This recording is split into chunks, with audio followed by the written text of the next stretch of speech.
Parfait. Bon, donc, bonjour à tous. Donc, alors, Camilla Ferrat, je suis senior manager au sein de DY Société d'avocats. Je travaille depuis quelques années maintenant, donc sur toutes les problématiques liées à la facturation électronique. Et j'ai eu également l'occasion, la chance d'assister l'administration fiscale dans le cadre de l'étude de faisabilité, donc de la réforme de la facturation électronique qui a été menée par la DGFiP. Une information très importante. Donc, EY, on n'a pas du tout été décisionnaire dans les choix de l'administration fiscale.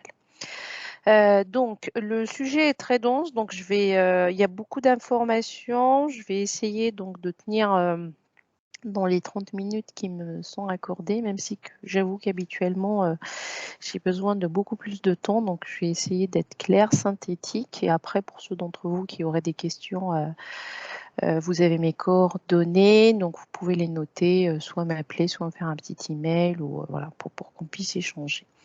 Donc, la réforme de la facturation électronique en France, en vrai, il y a deux obligations qui se cachent derrière ce mot réforme de la facturation électronique. Donc, une première obligation de facturation électronique qui est l'obligation de transmettre des factures électroniques entre assujettis établis en France et une obligation de transmission des données de facturation et des données de paiement à l'administration fiscale.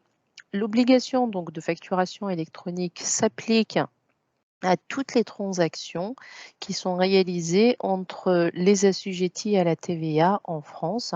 C'est ce qu'on va appeler le B2B domestique, donc transactions entre professionnels en France. L'obligation de transmission des données de facturation et des données de paiement, ou ce qui s'appelle le e-reporting, s'applique quant à elle à toutes les autres typologies de transactions qui sont réalisées par une entreprise. Donc, ça peut être le B2B non domestique, donc le B2B avec des clients B2B hors UE, donc c'est des importations, des exportations, et également pour les données de paiement, lorsque vous n'avez pas opté pour les débits. Donc l'administration fiscale, pour faire cette réforme-là, elle a beaucoup travaillé pendant les 2 dernières années. Donc elle a commencé par réaliser une étude de faisabilité. Donc elle a publié l'année dernière un rapport qui s'appelle la TVA à l'ère du digital, que je vous invite à aller lire pour comprendre le pourquoi du comment de cette réforme. Ensuite, qui a été publié l'année dernière. Donc entre l'année dernière et aujourd'hui, l'administration fiscale a organisé pas mal de groupes de travail en présence d'éditeurs de logiciels, d'éditeurs de solutions de facturation électronique ou de ce on appelle les éditeurs de solutions de démat. Il y a également les grandes entreprises, mais aussi les représentants des entreprises. Donc, il y a eu le MEDEF et vraiment toutes les organisations professionnelles qui représentent les entreprises. Donc, dans le cadre également donc, de cette réforme-là, je vous disais, donc, on avait assisté l'administration fiscale, nous, EY, dans le cadre de l'étude de faisabilité, mais également donc, à la fin de notre contrat d'assistance. On a également participé à tous les groupes de travail qui ont été organisés et on a relié les différentes questions et cas d'usage et cas très pratiques des entreprises à l'administration fiscale. En termes de calendrier, donc d'entrée en vigueur de la réforme, ce qu'il faut retenir, donc, c'est un calendrier progressif entre juillet 2024 et janvier 2026. C'est en fonction de la taille de l'entreprise. J'y reviendrai sur la slide d'après. Donc, aujourd'hui, vous disposez de 3 sources d'informations, on va dire officielles, pour en ce qui concerne les exigences. Donc, vous avez le rapport La TVA à l'ère du digital qui a été publié par l'administration fiscale. Vous avez l'ordonnance définissant le périmètre et les schémas d'échange qui a été publié le 16 septembre 2021. Et vous avez également une FAQ qui est disponible en ligne. Et enfin, l'AIFE, donc l'Agence pour l'informatique de l'État, a publié le 1er octobre, donc, ce qui s'appelle les spécifications fonctionnelles qui décrivent d'une façon assez pragmatique l'approche de l'AIFE et comment ils envisagent de travailler avec Chorus Pro. Donc, pour ceux d'entre vous qui n'ont pas eu le temps de les lire, c'est un premier début pour vous renseigner sur la réforme. Sur la classification des entreprises, j'avoue que j'ai pas vu les entreprises des participants. Donc, je rappelle dans cette slide-là les critères qui doivent être utilisés pour définir la taille d'une entreprise. Donc, c'est micro-entreprise, PME, ETI et grande entreprise. Ces critères-là sont à retenir entité juridique par entité juridique. Donc, même si vous appartenez à un groupe, ce n'est pas les critères du groupe qu'il faut retenir, c'est vraiment les critères qui sont propres à votre propre entité juridique. Donc, vous pouvez très bien être une PME au sein d'un grand groupe. En tout cas, si vous êtes une PME, la réforme, elle s'applique à vous en fonction du calendrier applicable aux PME. Donc, au contraire, si vous êtes une grande entreprise, c'est pareil. Donc, sur le calendrier d'entrée en vigueur de la réforme, il faut faire la distinction entre l'obligation de facturation électronique et l'obligation de transmission des données de facture et des données de paiement. Sur l'obligation de facturation électronique, deux distinctions sont à faire. Donc, quand vous êtes en obligation d'émission, donc vous êtes le fournisseur, vous devez envoyer les factures à vos clients. Là, il y a un calendrier progressif. Donc, toutes les grandes entreprises et ce qu'on appelle les assujettis uniques en matière de groupe TVA vont avoir l'obligation de transmettre leurs factures au format électronique dès le 1er juillet 2024. Les ETI, donc dès le 1er janvier 2025, et les petites, moyennes entreprises et micro-entreprises dès le 1er janvier 2026. Donc, par contre, l'obligation de réception des factures, donc quand vous êtes client, vous recevez des factures d'achat de vos fournisseurs français.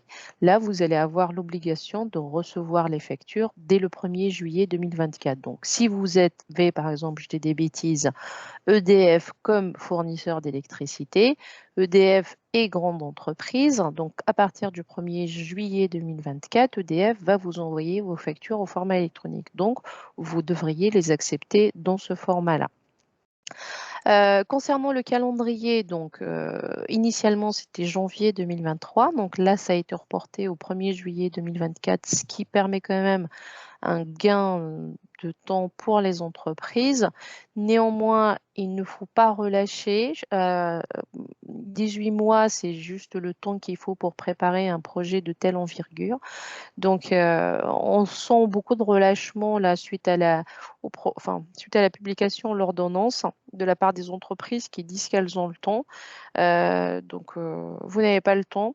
Avant, vous aviez le couteau sous la gorge, mais maintenant, vous avez juste ce qu'il faut comme temps pour préparer la réforme. Donc, je vous invite vivement, pour ceux d'entre vous qui n'ont pas commencé à préparer la réforme, à le préparer dès maintenant parce que c'est un gros chantier qu'il faut mettre en place. Il ne faut vraiment pas attendre. Donc, sur l'obligation de transmission des données de facturation et des données de paiement, ça suit le même calendrier que l'obligation de transmission. Donc, en grande entreprise en juillet 2024, ETI en 2025 et micro-entreprise en 2026. Slide à bloquer.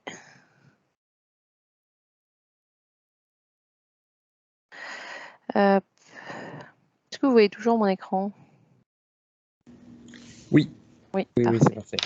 Alors, sur les opérateurs qui sont concernés par ces obligations ou par cette réforme de facturation électronique, donc comme j'ai dit au début, pour faire très synthétique sans parcourir toute cette slide, c'est tous les assujettis établis en France vont avoir l'obligation d'émettre et de recevoir des factures au format électronique. Donc, même si vous êtes un assujetti qui n'a pas de numéro de TVA, par exemple, vous êtes en franchisé en base, vous allez avoir cette obligation de facturation électronique. Par contre, sur l'obligation de transmission des données, pareil, si vous êtes une entreprise française, ça veut dire que vous allez avoir l'obligation d'envoyer à l'administration fiscale les données sous format informatique.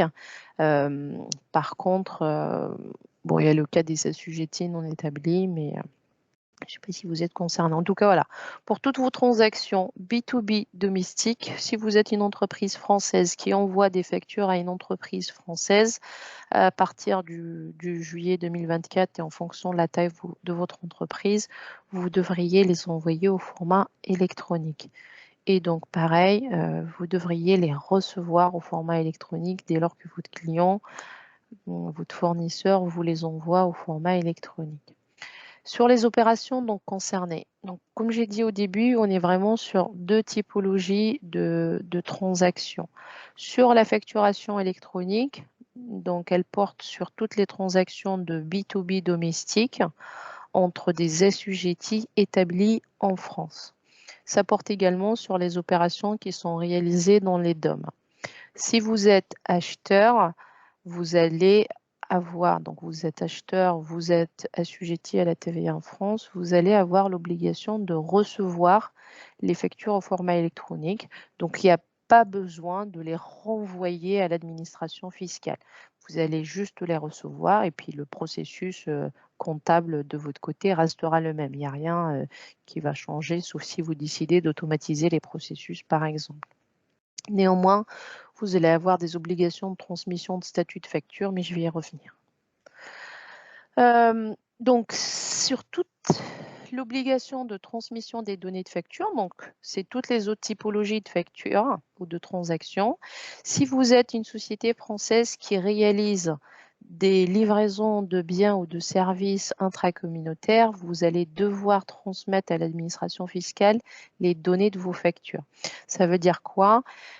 Vos relations avec vos clients non français ne vont pas changer. Vous allez pouvoir avoir la possibilité de leur envoyer des factures au format papier si vous le souhaitez, parce que la réforme ne s'applique pas de la facturation, enfin, l'obligation de facturation électronique ne s'applique pas aux transactions que vous allez avoir avec des clients non français, mais s'applique uniquement pour les clients français. Du coup, pour compléter le dispositif, pour que l'administration fiscale puisse avoir toutes vos données, elle a rajouté cette obligation de transmission de données. Informatiquement, de votre côté, ça sera exactement pareil, mais d'un point de vue réglementaire, législatif, on est sur deux dispositifs différents. Donc, si vous réalisez des livraisons de biens, de prestations de services vers des clients professionnels dans l'UE, vous devriez transmettre uniquement à l'administration fiscale les données de facturation. À vos clients, ça va être la facture telle que vous êtes en train de l'envoyer. Ça sera également la même chose pour les exportations, donc des ventes hors de l'UE. Ça sera la même chose pour les opérations vers les collectivités d'outre-mer. Si vous avez des transactions à destination de Monaco, pareil, il n'y aura pas d'obligation de facturation électronique, mais une obligation de transmission des données. Si vous avez des transactions avec des clients particuliers, donc c'est ce qu'on va appeler le B2C. Là, c'est pareil, vous allez avoir une obligation de transmission des données à l'administration fiscale. Ça sera la même chose pour toutes vos données de paiement et des statuts de facture. Quand vous êtes acheteur, donc on a dit que tout le B2B passe via le e-invoicing et donc tout le B2B non domestique, il passe via cette obligation de transmission des données. Ça veut dire qu'il va falloir que vous puissiez être capable de transmettre à l'administration fiscale toutes vos données relatives aux achats intracommunautaires et également les achats de services hors UE. Les importations, vous n'allez pas avoir l'obligation de leur transmettre. Ça veut dire quoi tout ça d'un point de vue pratico-pratique? Il va falloir que dans vos systèmes d'information, vos logiciels, que vous soyez capable de faire la distinction entre un client français, un client non français, un client particulier, un client non particulier. Une fois que vous êtes capable de faire ça, vous serez capable d'aiguiller les factures au bon endroit. Tout ce qui est client français, entreprise, ça sort en e-invoicing, ça va vers le client. Tout ce qui est autre, la facture continuera d'être adressée au client comme vous le souhaitez. La donnée de facturation devra être envoyée à l'administration fiscale. Pour vos achats, c'est pareil. Tout ce qui est fournisseur français, vous devriez être capable de recevoir la facture dans le format électronique. pour tout ce qui est fournisseur hors France, il y a des niveaux de critères à mettre en place. Je fais des achats intracommunautaires, ça veut dire qu'il faut que mon système puisse me permettre d'identifier ces achats-là pour qu'ensuite je transmette à l'administration fiscale ces données. Je fais des achats hors Europe, ben, je fais un deuxième niveau de critères. Est-ce que j'achète des biens ou est-ce que j'achète des services? Si j'achète des biens, je n'ai rien à faire. Si j'achète des services, je dois transmettre à l'administration fiscale toutes ces données de paiement. Je fais un peu le lien avec votre solution de démat sur le flux d'après, enfin sur la présentation d'après, mais ça veut dire qu'il va falloir à un moment ou à un autre que soit dans vos SI, soit dans votre solution de démat, vous puissiez mettre tous ces critères-là qui peuvent vous permettre de sélectionner la bonne donnée qu'il va falloir envoyer à l'administration fiscale. Un bout des données est déjà passé chez l'administration fiscale, vous n'avez plus à l'envoyer. Un autre bout, il est de votre responsabilité de l'envoyer. Donc, il faut bien choisir les outils qui vous permettent de faire ce type de critères. Sur les délais de transmission des données de facture à des factures, donc sur les factures électroniques, on est vraiment sur du temps réel. Ça veut dire que la facture, elle est émise à partir de vos logiciels de facturation, elle sort du système et on l'envoie au client directement. Et puis comme ça, l'administration fiscale elle récupère la facture. Sur la partie transmission de données, ce qui a été discuté au niveau de l'administration fiscale, c'est qu'une transmission à 4 jours fin de semaine si une entreprise est au régime réel normal et une transmission à 7 jours fin du mois si vous êtes au régime simplifié. Néanmoins, sur la base des discussions qui ont lieu avec les différents groupes de travail, les grandes entreprises ont remonté qu'une transmission à 4 jours fin de semaine, ça fait beaucoup de volume de données et ça fait beaucoup de travail. Donc, ça fait en moyenne 3 transmissions par mois. Et donc, l'administration fiscale est revenue sur ces délais-là et donc c'est en cours des discussions. Sur les mentions obligatoires sur facture. L'administration fiscale a retenu les mentions fiscales obligatoires qui sont obligatoires aujourd'hui, les mentions commerciales qui sont également obligatoires aujourd'hui. Néanmoins, il y a des nouvelles mentions qui devront être rajoutées sur les factures qui sont entre guillemets pour certaines des mentions techniques. Par contre, il va falloir quand même un travail métier derrière. Donc, quelques nouvelles mentions qui peuvent impacter ou en tout cas qui devraient nécessiter un peu de travail de votre côté, surtout côté métier. Les numéros de sirène des clients. Si vous ne disposez pas de ces numéros de sirène, il va falloir essayer d'être capable de récupérer ces numéros de sirène parce que c'est des informations qui seraient obligatoires sur les factures. Donc, vous devriez les indiquer sur les factures, donc il faut les avoir. Ça signifie qu'il y a un travail à faire en ce qui concerne vos référentiels clients. Il va y avoir une nouvelle mention sur la catégorisation de l'opération. Est-ce que vous vendez du bien? Est-ce que vous vendez du service? Ou est-ce que vous faites des factures qui peuvent porter à la fois sur les deux? Donc, c'est une information qui est exigée par l'administration fiscale et ça veut dire que de votre côté, il va falloir que vous mettiez à jour vos référentiels pour bien indiquer si c'est un bien que vous vendez, si c'est un service. Donc, est-ce que vos systèmes d'information, vos logiciels le permettent ou est-ce qu'il va falloir essayer de voir avec vos éditeurs de logiciels quel champ pourrait être utilisé pour récupérer cette information. Donc, vous allez voir, c'est des listes de nouvelles données. Première à vue, on se dit c'est technique, c'est l'informatique qui va faire ça. Moi, je ne suis pas tout à fait d'accord avec cette approche parce qu'il y a quand même un travail métier à faire. Il y a des règles métiers qui doivent être transmises par les métiers aux informaticiens qui vont ensuite coder, mettre à jour ou programmer ces critères dans les logiciels et les systèmes d'information. Sur les données à transmettre dans le cadre du e-reporting, on a 3 typologies de données. Donc, ce qu'on appelle les données de facturation, j'en ai parlé, c'est vraiment toutes les données qui sont présentes sur une facture d'achat, par exemple, hors France. Vous devriez transmettre à l'administration fiscale ces données. Ensuite, il y a les données de paiement. Vous allez me dire pourquoi est-ce que l'administration fiscale a besoin des données de paiement. Donc, les données de paiement, c'est une information qui est à transmettre uniquement par les entreprises qui vendent du service et qui n'ont pas opté pour les débits.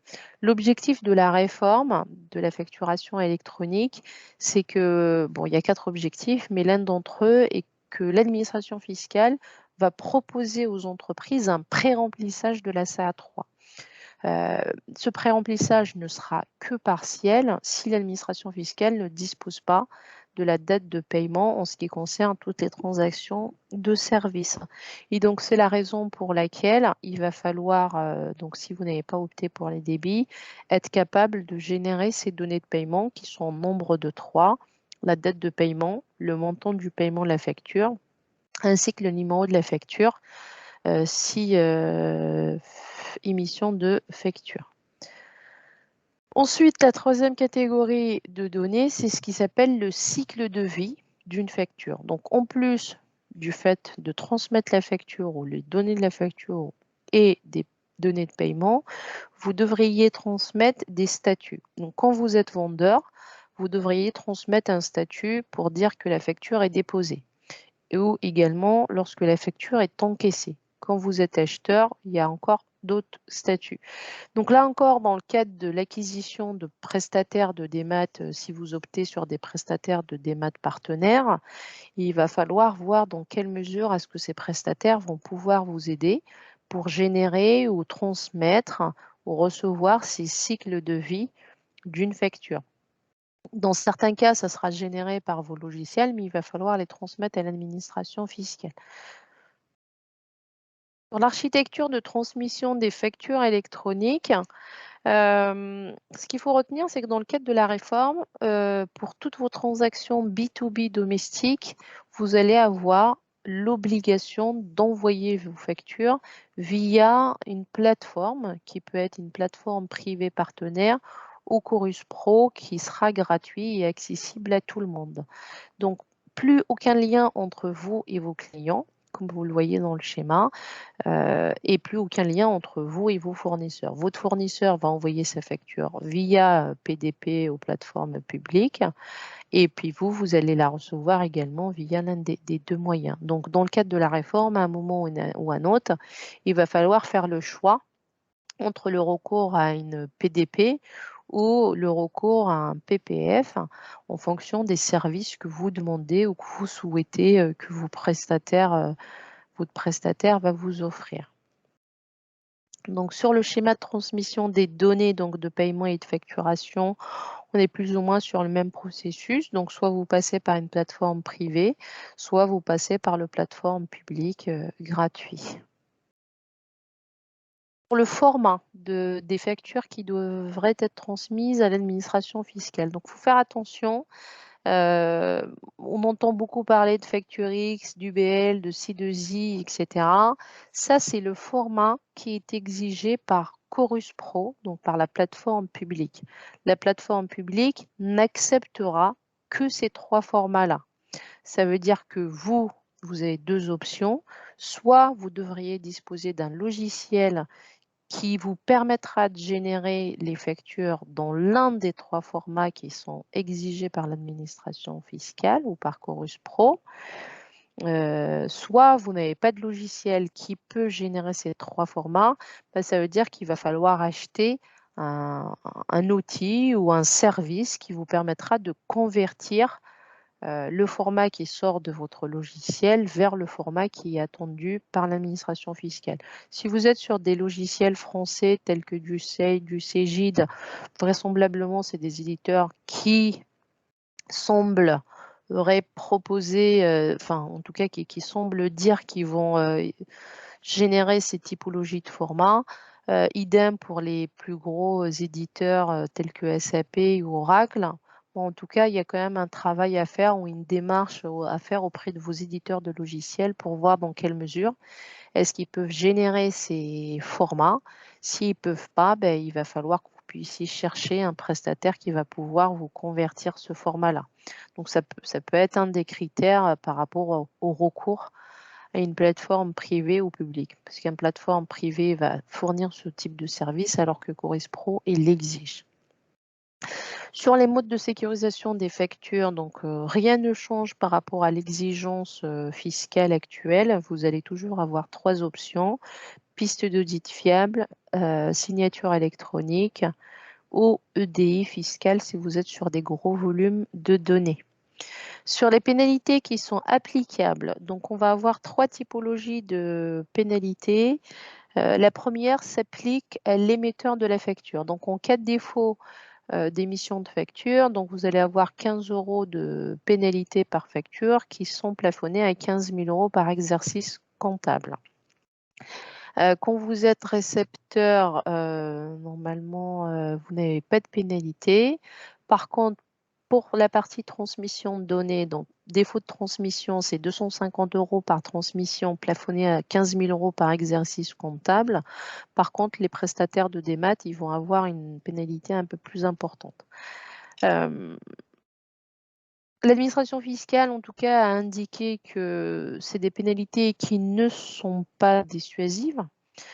Qui ne sont pas très importantes parce que tout simplement elle veut encourager les entreprises à avoir recours à la facturation électronique et donc et ces pénalités auront vraisemblablement vocation à évoluer. Mais on a beaucoup d'entreprises qui se disent: «Est-ce que j'ai intérêt à passer sur la facturation électronique vu mon risque financier?» Si finalement je risque 15 000 € versus un projet, de facturation électronique qui me coûterait 10 fois le même prix, est-ce que j'ai intérêt à passer? Même si donc, première vue comme ça, on se dit: «On n'a pas intérêt à y passer», mais ce qu'il faut se dire, c'est tout un écosystème. Parce que ça veut dire que dans le futur, si vous ne passez pas sur la facturation électronique, peut-être que vous serez face à des clients qui refuseront d'acheter chez vous, qui refuseront de payer la facture parce qu'elle n'est pas passée en facturation électronique. Donc finalement, c'est un système d'autorégulation et chacun va demander à l'autre de passer par la facturation électronique, sinon on ne sera pas payé, sinon il ne va pas acheter chez nous. Donc voilà, ça ne dépend pas juste que de vous, mais ça dépend finalement de l'écosystème. Donc la réforme de la facturation électronique est conditionnée à l'autorisation préalable du Conseil de l'Union européenne. Donc la France doit essayer d'avoir une dérogation à l'article 218 et de acceptation. Donc c'est en cours. L'administration fiscale a expliqué enfin, elle était optimiste sur sa capacité à obtenir cette dérogation. Donc voilà, je suis dans les temps, j'arrive dans 2 minutes près. Donc voilà, côté EY, aujourd'hui, on assiste beaucoup les clients dans la partie gouvernance du projet, dans la partie compréhension, présentation. On a beaucoup d'offres sur le sujet que je ne détaille pas ici, mais voilà. Donc si vous avez des questions, si vous voulez approfondir certains sujets, n'hésitez pas à revenir vers moi et